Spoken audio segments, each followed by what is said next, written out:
a high school girl named Maki, was walking to school. At the same time as usual, she walked along her usual path at the same speed as usual. Then, I suddenly saw a uniform of the same school in front of me. As I approached, I saw that it was a student in the same class, and moreover a girl, who was always being bullied. The whole class was bullying her. The teacher also knew about the bullying, but pretended not to see it. Since it is an all-girls school, they do some pretty egregious things. Sometimes they ignored her, other times they put used sanitary napkins on her desk.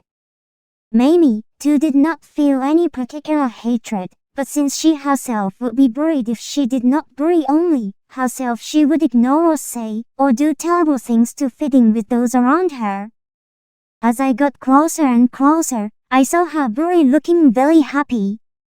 She was jumping around with a happy smile on her face. Maki came very close to her, wondering at her appearance. She was bouncing on the manhole. She looked very happy and somehow sighed.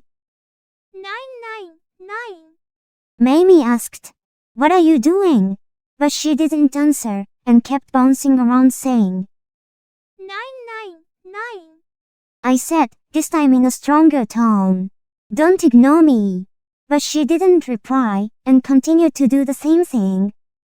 I had never thought of her as particularly hateful, but now that she was happy and ignored me, I suddenly felt something incredibly strong.